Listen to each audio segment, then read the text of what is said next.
আজি আমি এইটো ভিডিঅ'ত আলোচনা কৰিম যে যিসকল ছাত্ৰ ছাত্ৰী BA BC BCom Guwahati university আণ্ডাৰত 4th সেমিষ্টাৰ পঢ়ি আছে তেওঁলোকৰ কাৰণে আজিৰ এই ভিডিঅ'টো অত্যন্ত গুৰুত্বপূৰ্ণ হ'বলৈ গৈ আছে। তো তোমালোকৰ 4th সেমিষ্টাৰৰ AEC সাবজেক্ট কোনটো পঢ়িব লাগিব আৰু মেজৰ সাবজেক্টৰ নাম কি সেইবিলাক যেহেতু গুৱাহাটী ইউনিভাৰ্চিটিৰ পৰা লিষ্ট বিলাক দিয়া আছে সাবজেক্ট বিলাক তো সাবজেক্ট খিনিৰ নাম বিলাক তোমালোকে চাই লোৱা BA BC BCom তিনিখন স্ট্ৰীমত দিয়া হৈছে তো তোমালোকৰ first paper second paper third and fourth paper কোনটো হয় AEC সাবজেক্ট কোনটো পঢ়িব লাগিব সম্পূৰ্ণ ডিটেইলছটো আজিৰ এই ভিডিঅ'ৰ যোগেদি তোমালোকক দেখুৱাম তো তোমালোকে ভিডিঅ'টো শেষ লৈ চাই থকা। তো গুৱাহাটী ইউনিভাৰ্চিটি যেহেতু এইটো গুৱাহাটী ইউনিভাৰ্চিটিৰ ফালৰ পৰা দিছে ডেটটো কিমান তাৰিখত দিছে 5 ফেব্ৰুৱাৰী যেহেতু এইটো দিয়া হৈছে নটিছটো আৰু ইয়াত কোৱা হৈছে তোমালোকৰ যেহেতু এইটো যে world principal general degree college affiliate to Guwahati university তো গুৱাহাটী ইউনিভাৰ্চিটিৰ আণ্ডাৰত যিবিলাক কলেজ আছে তো সেই কলেজৰ অধ্যক্ষলৈ এই নটিছটো দিয়া হৈছে আৰু তোমালোকৰ সাবজেক্টটো যেহেতু দেখি লৈছে যে কোৰ্স পেপাৰ যেটো আছিল 4 and 6 সেমিষ্টাৰ এইটো দিয়া হৈছে BA BC BCom 2026 তোমালোকে এখানে পঢ়ি চাব পাৰা তোমালোকে পঢ়ি চাবা ইয়াত কি কৈ দিয়া আছে তোমালোকে পঢ়ি চালে সম্পূৰ্ণ গম পাবা। তোমালোকে আহা যে তোমালোকৰ সাবজেক্ট বিলাক চাই লোৱা তো সাবজেক্ট খিনি তোমালোকে চোৱা যে কোনখিনি তোমালোকৰ 4th সেমিষ্টাৰত এবাৰ পঢ়িব লাগে।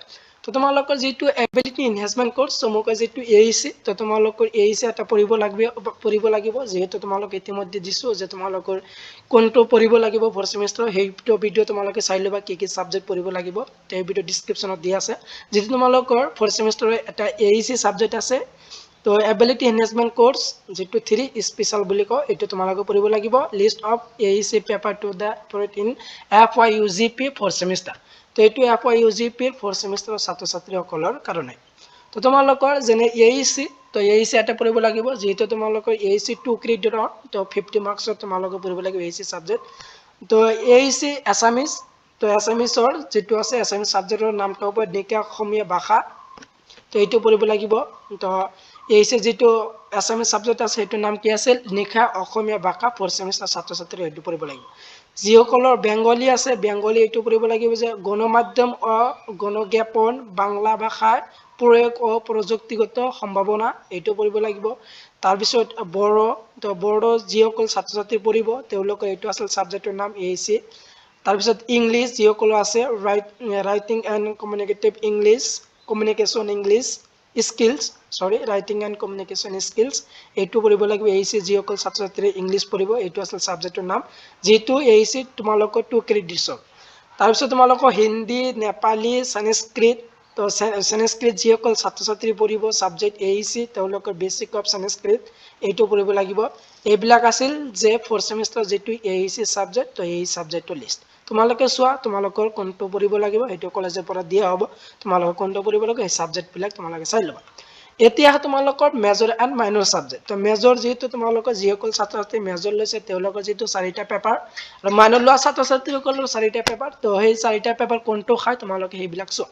তো ইয়াত যেটো দিয়া আছে তোমালোকৰ FYUGP BCom 4th semester paper list paper details তো ইয়াত FYUGP যিসকল ছাত্ৰ ছাত্ৰী BCom 4th সেমিষ্টাৰ পঢ়ি আছে তেওঁলোকৰ যিবিলাক মেজৰ সাবজেক্ট আছে মেজৰ সাবজেক্ট বিলাক ইয়াত দিয়া আছে। তো মেজৰ যিবিলাক সাবজেক্ট আছে তোমালোকে BCom পঢ়ি থকা ছাত্ৰ ছাত্ৰীসকলে এইখিনি তোমালোকে ভালদৰে চাই লবা এইবিলাক আছিল BCom পঢ়া ছাত্ৰ ছাত্ৰীসকলৰ যিবিলাক পেপাৰ আছিল 4th সেমিষ্টাৰৰ সাবজেক্টৰ নামবিলাক বা সাবজেক্ট বিলাক। তো এতিয়া তোমালোকৰ BA BC যিসকল ছাত্ৰ ছাত্ৰী পঢ়ি আছে তো তোমালোকৰ যেটো আছে মেজৰ 5 অনেষ্ট পেপাৰ ইনএক্সৰ 1 যেটো তোমালোকৰ মেজৰ 5 বুলি দিয়া আছে ইতিমধ্যে যেটো তোমালোকৰ অনেষ্ট সেমৰ পৰা যি 3rd সেমিষ্টাৰ লৈ তোমালোকে পঢ়িলা মেজৰ 1 ৰ পৰা মেজৰ 4 লৈ পঢ়িছা যেটো তোমালোকে এতিয়া 4th সেমিষ্টাৰ পঢ়িবা যেটো মেজৰ 5 ৰ পৰা তোমালোকে পঢ়িবা তো মেজৰ যেটো অনেষ্ট পেপাৰ আছে তোমালোকৰ 5 বুলি থাকিব যে অনেষ্ট পেপাৰ ইনএক্সৰ 1 তো 4th সেমিষ্টাৰৰ মেজৰ পেপাৰ 1 কোনটো হয় সেইটো চোৱা। তো যিসকল ছাত্ৰ ছাত্ৰী যে আৰবিক লৈ পঢ়ি আছে তো আৰবিক মেজৰ পেপাৰ এইটো আছিল সেইটো তোমালোকে পেপাৰ কোডটো চাবা আৰু মেজৰ যেটো দিয়া আছে ইয়াত পেপাৰ নেমটো দিয়া আছে আৰবিক প্ৰ'জ এন্ড পোয়েট্ৰি 2 আৰু যিসকল ছাত্ৰ ছাত্ৰী আসামিজ লৈ পঢ়ি আছে মেজৰ তেওঁলোকৰ আছিল অসমীয়া লোক সাহিত্য অধ্যয়ন এইটো আছিল মেজৰ আৰু পেপাৰ কোডটো কিবা চাই লবা বেংগলী বড়ো তো জনে যি লৈছে এইবিলাক তোমালোকে চোৱা তো তোমালোকে ইয়াত গোটেইবিলাক সাবজেক্টৰ নামটো দিয়া আছে ফাৰ্স্ট পেপাৰত নামবিলাক এইবিলাক দিয়া আছে ইকোনমিক্স যিসকল ছাত্ৰ ছাত্ৰী লৈছে মেজৰ তো ইকোনমিক্স প্ৰথম মেজৰ পেপাৰটো হ'ল এডভান্স মাইক্ৰ' ইকনমিক্স, এডুকেশ্যন যিসকলে লৈছে এডুকেশ্যনেল ফিলচফি, ইংলিছ যিসকলে লৈছে ব্ৰিটিছ ড্ৰামা দি আছে, Hindi, history, philosophy, political science যিসকল ছাত্ৰ ছাত্ৰী 4th ছেমিষ্টাৰৰ মেজৰ যিটো প্ৰথম পেপাৰ আছে ফাৰ্ষ্ট পেপাৰ সেইটোৰ নাম কি আছিল পলিটিকেল থিয়ৰী কনচেপ্ট এণ্ড ডিবেটছ, এইটো ফাৰ্ষ্ট পেপাৰ। এইবিলাক আছিল এই গোটেইবিলাক আছিল ফাৰ্ষ্ট পেপাৰ। তো ফাৰ্ষ্ট পেপাৰখিনি চাবা জিঅ'গ্ৰাফি যিসকলে লৈছে, বটানী, কেমিষ্ট্ৰি, কম্পিউটাৰ চায়েন্স, তো এইবিলাক আছিল যে তোমালোকৰ geology, statics, physics, mathematics, geography, home science. তো একৰ পৰা যি 28 লৈ দিয়া আছে তোমালোকৰ এইবিলাক আছে মেজৰ 5ৰ 4th ছেমিষ্টাৰৰ মেজৰ অনাৰ্ছ পেপাৰৰ লিষ্ট। তো মেজৰ ফাৰ্ষ্ট পেপাৰৰ এইবিলাক লিষ্টটো তোমালোকে নামটো ভালদৰে চাই ল'বা, যিহেতু এইবিলাক পেপাৰ তোমালোকৰ 4 ক্ৰেডিটৰ 100 মাৰ্কছৰ হয়। তো এইবিলাক আছিল ফাৰ্ষ্ট পেপাৰ। এতিয়া চাই লোৱা যে যিসকলৰ ছাত্ৰ ছাত্ৰী মেজৰ লৈছে তেওঁলোকে যিটো ছেকেণ্ড পেপাৰ, তো মেজৰ 6 যেহেতু মেজৰ 6 হ'ব ছেকেণ্ড পেপাৰটো। তো ছেকেণ্ড পেপাৰ 4th ছেমিষ্টাৰৰ মেজৰ ছেকেণ্ড পেপাৰৰ নামটো চোৱা, ইনক্সাৰ 2। এৰাবিক যিসকলে লৈছে এৰাবিকৰ যিটো ছেকেণ্ড পেপাৰ আছিল মেজৰ এইটো আছিল। তাৰপিছত Assamese, Bengali, Bodo, mass com and তোমালোকে চাই ল'বা Nepali, economics, education, English, Hindi, history, যিটো গোটেইবিলাক ছাবজেক্টৰ নামবিলাক দিয়া আছে এইবিলাক আছিল একৰ পৰা যি 28 লৈ দিয়া আছে এইবিলাক আছিল মেজৰ 6ৰ ছেকেণ্ড পেপাৰ 4th ছেমিষ্টাৰৰ এইবিলাক আছিল ছেকেণ্ড পেপাৰৰ লিষ্ট। তো তোমালোকে লিষ্টখন চাই ল'বা, তোমালোকে এইবিলাক আছে ছাবজেক্টৰ নাম, তো তাৰ এইবিলাক তোমালোকে চাই লোৱা এনেক্সাৰ 2। তাৰপিছত দেখা যে থাৰ্ড পেপাৰ 4th ছেমিষ্টাৰৰ মেজৰ থাৰ্ড পেপাৰ কোনটো হয়, তো মেজৰ থাৰ্ড পেপাৰ এতিয়া তোমালোকে চোৱা। তো থাৰ্ড পেপাৰটো তোমালোকে চাই ল'বা, যিটো এৰাবিক আছে, এছামিছ আছে, এৰাবিক এইটো থাৰ্ড পেপাৰ এছামিছ আছিল মেজৰ এৰাবিক মেজৰ যিটো এছামিছ লৈছে যিসকল থাৰ্ড পেপাৰ এইটো কি নাম হ'ব, অসমীয়া কবিতা পঢ়িব লাগিব, এইটো আছিল থাৰ্ড পেপাৰ।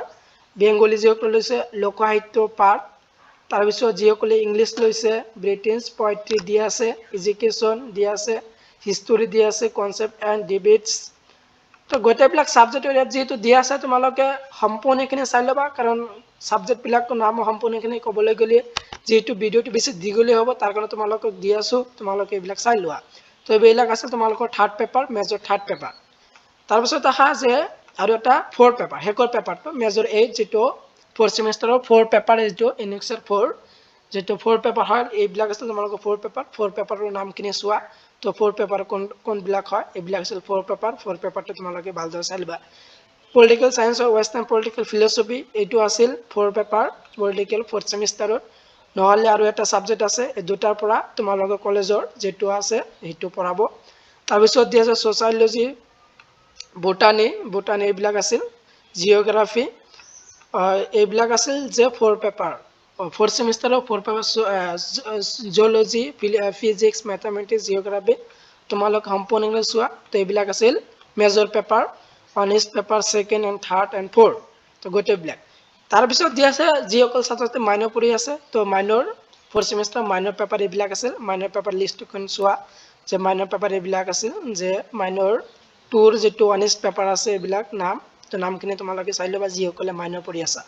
তো তোমালোকৰ কোনোবা ছাত্ৰ ছাত্ৰী যদি এই লিংকটো লাগে তেনেহ'লে মই লিংকটো এই ডিছক্ৰিপশ্যনত দি দিম, তাৰ পৰা তোমালোকে চাই ল'বা যে তোমালোকে 4th ছেমিষ্টাৰত 2026 বৰ্ষত যে তোমালোকৰ মেজৰ মাইনৰ পেপাৰ কোনবিলাক হয় নামখিনি তোমালোকে চাব পাৰিবা, যিহেতু তোমালোকে ইয়াত দিয়া আছে। আৰু তোমালোকৰ আছে এটা এবিলিটি এনহেঞ্চমেণ্ট কোৰ্চ আছে, এইটো কম্পালচাৰী, এইটো তোমালোকে কৰিব লাগিব, এইখিনি তোমালোকে চাবা।